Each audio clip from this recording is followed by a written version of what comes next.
अच्छा दिलीप भाई जी। अब आपका प्रश्न है माया। इसको वेदांत में माया कहते हैं, उसी को सांख्य में प्रकृति कहते हैं। बराबर। अंतर जी। यह है कि वेदांत में माया को मिथ्या मानते हैं, सांख्य में माया को सत्य मानते हैं। और आपने फिर ये भी पूछा है कि यू एंड आई ये भी क्या माया है, हमारी रिट्रीट क्या माया है या क्या। तो इसमें पहले तो पता नहीं आपने वो स्वामी जी की कहानी सुनी कि नहीं। तो नारद पूछते हैं श्री कृष्ण से कि भगवान आप मुझे माया बताए, समझा दीजिए। तो भगवान कहते हैं कि ठीक है नारद, माया बताऊंगा। उसके बाद में एक बार कुछ दिनों के बाद उन्होंने कहा चलो नारद घूमने के लिए जाएं। तो पैदल जा रहे थे तो भगवान कहते हैं कि मुझे प्यास लगी है। तो कहा कि मैं पानी लेके आता हूँ। भगवान वहां पे बैठ गए। नारद गए गांव में, उन्होंने दरवाजा खटखटाया तो वहां से एक सुंदर युवती निकली। उसको देख के वो तो मोहित हो गए और वो पानी ले जाना भूल गए, उससे बातचीत करने लगे, उसके प्रेम में पड़ गए, वहीं रह गए, उससे विवाह कर लिया और उनके बच्चे बच्चे हो गए। खेत देखने लग गए, 12 वर्ष तक वहीं रहे। उसके बाद में बारिश आई, तूफान आया, फ्लड्स आए तो उनका जो खेत बह गया, उनका मकान बह गया। और उन जब फिर बारिश में जाने लगे तो उतने में उनके बच्चे थे, 2 बच्चे, वो पानी में बह गए। उसके बाद उनकी पत्नी भी बह गई। अब एक किनारे, नदी के किनारे एक किनारे पड़े हुए रोने लग गए। इतने में भगवान आके बोलते हैं नारद आधा घंटा बीत गया, तुम अभी तक मेरे लिए पानी नहीं लाए। तो क्या आधा घंटा में तो 12 वर्ष बीत गए हैं। भगवान ने ये बताया दिस इज माया, ये माया। अच्छा अब दिलीप भाई आपने बहुत सारे प्रश्न बाद में भी पूछे हैं, एक साथ एक हाथ भेजे हैं। तो उसके लिए मैं एक बहुत इंपॉर्टेंट बात, एक फिलोसॉफिकल ठीक से आपको एक चीज समझा देता हूँ। देखिए आपने जो प्रश्न पूछे हैं they are all philosophical question है ना, दार्शनिक क्वेश्चन है, क्यों दिलीप भाई? जी जी महाराज, दिलीप भाई बराबर। सुन रहे हो? तो हाँ हाँ बिल्कुल दार्शनिक बराबर है प्रश्न है महाराज।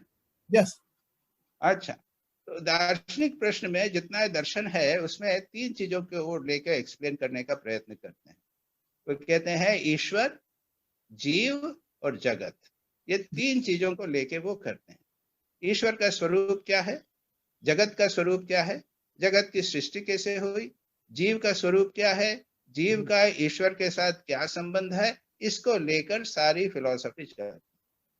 तो जो द्वैतवाद है, द्वैतवाद कहते हैं कि जीव और ईश्वर अलग हैं, ये जितने जीव हैं ये सबसे अलग हैं, और ये जगत भी अलग है, और ये ईश्वर जो है वो जीव का नियंता है। समझे ना? तो ये द्वैतवादी हो गई। आपने पूछा विशिष्टाद्वैत। तो विशिष्टाद्वैत कहते हैं कि ईश्वर, जीव, जगत ये सब मानो इस प्रकार से संबंधित है जैसे एक शरीर है अपना, और शरीर के अंदर मेरी आत्मा है, मेरे हाथ पैर हैं, मेरी उंगलियां हैं। तो ये जो है जगत जो है वो ईश्वर का मानो अंग है, और जीव जो है उसके भी अंग प्रत्यंग है। ये विशिष्टाद्वैत हो गया। और अद्वैत क्या कहता है? अद्वैत कहता है कि ईश्वर ही एकमात्र है, और ये जो जीव है ये भी भ्रम है, जीव और ईश्वर एक है, और ये जगत जो है वो भ्रम है, ये दिखाई देता है, मिथ्या है या माया। तो ये हमेशा याद रखना कि अलग अलग फिलोसॉफिकल दृष्टिकोण है। अब आपने पूछा कि क्या वेदांत भी वो सांख्य के अनुसार प्रकृति को मानता है? तो उपनिषद में बड़ा सुंदर एक श्लोक है, कहते हैं मायाम तु प्रकृति विद्यात् मायिनम तु महेश्वर। ये जो माया है इसको तुम समझो प्रकृति। सांख्य में प्रकृति और पुरुष की बात है। प्रकृति यानी जड़ है, और पुरुष जो है वो चेतन है। पुरुष और प्रकृति जब साथ में आते हैं तो जगत की सृष्टि प्रारंभ हो जाती है। जैसे इंजन तो जड़ है और लेकिन उसमें शक्ति है, और एक जीव आता है, इंजीनियर बैठता है उसमें, ड्राइवर चलाने वाला, उसमें तो कोई हार्स पावर नहीं है, वो 1000 हार्स पावर वाले इंजन को बटन दबा के चला जाता है। तो दोनों का मिलन आवश्यक है। तो ये सांख्य बताते हैं। तो इस चीज को भी वेदांत, अद्वैत वेदांत जो है एक प्रकार से स्वीकार करता है। वो तक आप उसको जगत को मानते हो तो ठीक है भाई, एक ईश्वर है। माया तो प्रकृति विद्यात माइनम महेश्वर, महेश्वर जो है वो उसको चलाने वाला है। द्वैत में सांख्य की ये बात अभी मैंने हो गई, लेकिन अद्वैत वेदांत तो आगे जाकर कहता है कि यह जो जगत है ये भी मिथ्या है, केवल दिखाई दे रहा है। जैसे रस्सी सांप, सूर्य उग रहा है और डूब रहा है, हमको दिख रहा है ना, लेकिन सूर्य कभी उगता है और डूबता है क्या? पृथ्वी घूम रही है। आकाश नीला दिख रहा है, नीला है क्या आकाश? हमको दिख रहा है। तो संसार में असंख्य चीजें ऐसी हैं जो दिखाई मात्र देती हैं, वैसी नहीं है। इसी प्रकार से वेदांत कहता है कि ये सारा जगत जो है केवल दिखाई दे रहा है, ये है नहीं, वस्तुतः केवल एकमात्र सत्ता है, वो है परमात्मा या चैतन्य आत्मा। और बाकी जितनी चीजें हैं वो रस्सी में सांप की तरह केवल दिखाई दे रही। तो इसको वो लोग कहते हैं माया, समझे ना। तो अब ये माया, स्वामी विवेकानंद ने 3 लेक्चर है उनके ज्ञान योग में, उसमें वो बार बार बोलते हैं and this is maya, and this is maya.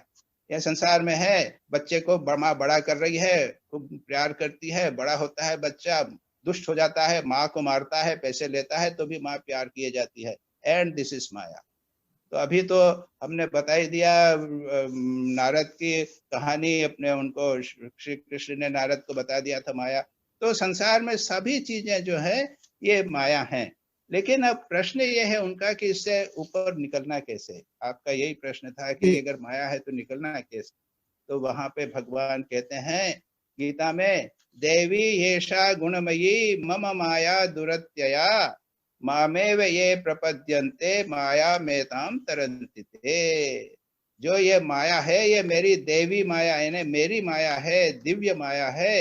यह जो है इससे लोग फंसे हुए हैं, जो मेरी शरण में आएंगे वो मुक्त हो जाएंगे। आपका ये भी प्रश्न था क्यों भगवान मुक्त हो जाएंगे? ईश्वर है तो ईश्वर सृष्टि के पहले और सृष्टि के बाद में कुछ फर्क नहीं पड़ता। ईश्वर में, ईश्वर ने बनाया है, बना रहे हैं, चला रहे हैं, उसको सृष्टि से ईश्वर फंसते नहीं है।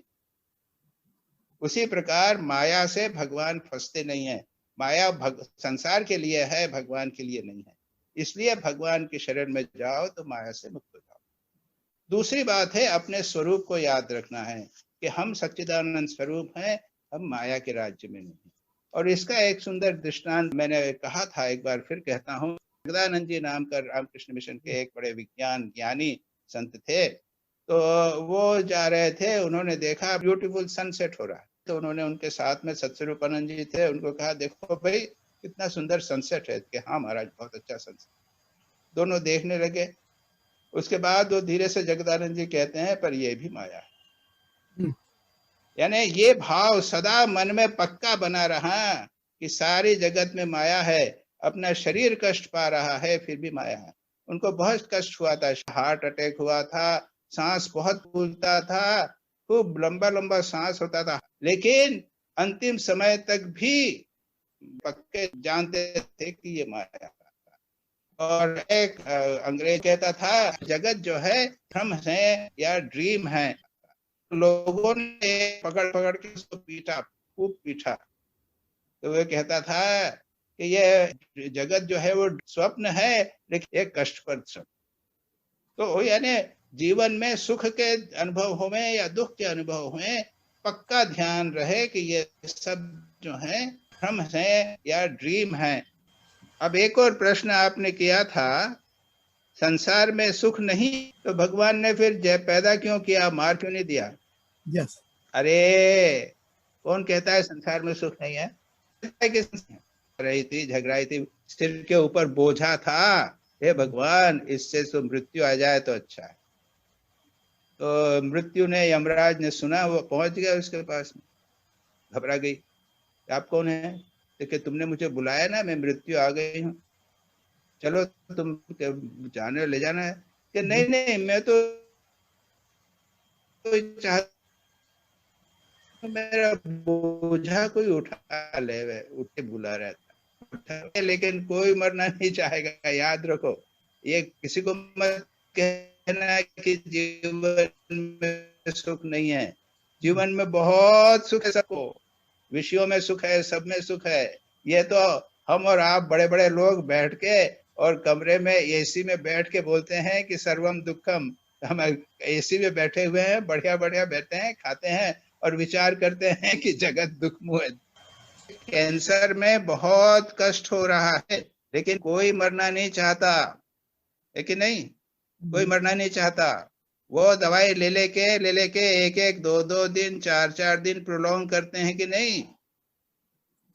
तो फिर तो दिलीप भाई का यह प्रश्न भी ठीक नहीं है कि अगर जीवन में दुख है तो मारते क्यों हो, तो प्रश्न नहीं होता, उठेगा नहीं। ठीक है जी महाराज, मेरा एक छोटा सवाल है, डिस्टर्ब कर सकता हूँ? महाराज मेरा सवाल ये है कि 2 दिन पहले कुछ मेरे को शरीर में प्रॉब्लम हुआ, तो मैंने ये सोचा कि ये मेरा सिर को दुख रहा है, मेरे को नहीं दुख रहा है। ये जीव आत्मा मैंने समझने की कोशिश की, पर ultimately I can not succeed, और ये लगा कि भयंकर सिर दुख रहा है, मैं परेशान हो रहा हूँ। तो ये मैंने ये कैसे इसको दूर करना कि ये तो मेरा सिर है जो दुखता है, मैं नहीं दुखता हूँ। It is very difficult how to achieve this. जैसे मैंने कहा ना कि कोई मुझे पूछे कि मैं कौन हूं, तो मैं कहता हूं ब्रह्मेशानंद। जी। अरे ब्रह्मेशानंद तो मेरा नाम है, लेकिन मैं कहता हूं मैं ब्रह्मेशानंद। संसार के लिए इसको कहते हैं व्यवहारिक सत्य। जी। लेकिन विचार के द्वारा हमें यह कोशिश करना चाहिए हमेशा कि हम शरीर नहीं है, हम मन नहीं है, हम बुद्धि नहीं है, हम इनसे परे भिन्न।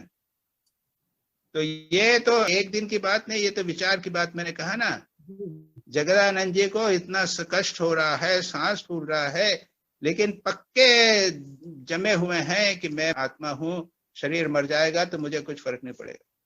स्वामी शिवानंद जी प्रेसिडेंट थे रामकृष्ण मिशन के, श्री रामकृष्ण के शिष्य थे। उनको रात को सांस हो रहा है। दूसरे दिन किसी सन्यासी से बात करते हुए कहते हैं कि अरे रात को इतना कष्ट हुआ, इतना सांस फूल रहा था, ऐसा लग रहा था कि प्राण निकल जाएंगे, लेकिन दूसरे ही क्षण मुझे लग रहा था, और अंगूठा घुमा के ऐसा अंगूठा घुमा के, जैसे किताब बताते हैं ना किसी को, ले अंगूठा तू मेरा क्या कर लेगा, तो अंगूठा घुमा के बोलते हैं अपना शरीर कष्ट पा रहा है, मुझे कुछ नहीं होगा। तो आत्मा, ये आत्मा का न दुख है, न सुख है, न मृत्यु है, न जन्म है। ये जो मनोबुद्धि अहंकार चित्तानि नाहम निर्वाण षटक है, उसको प्रतिदिन पाठ करना चाहिए। प्रतिदिन चिंतन करेंगे, तब जाके 10 साल के बाद में आपका सिर जो है वो दुखेगा, तो आपको लगेगा कि सिर दुख रहा है, मुझे कुछ नहीं हो रहा है। अभी नहीं हो जाएगा एक दिन में।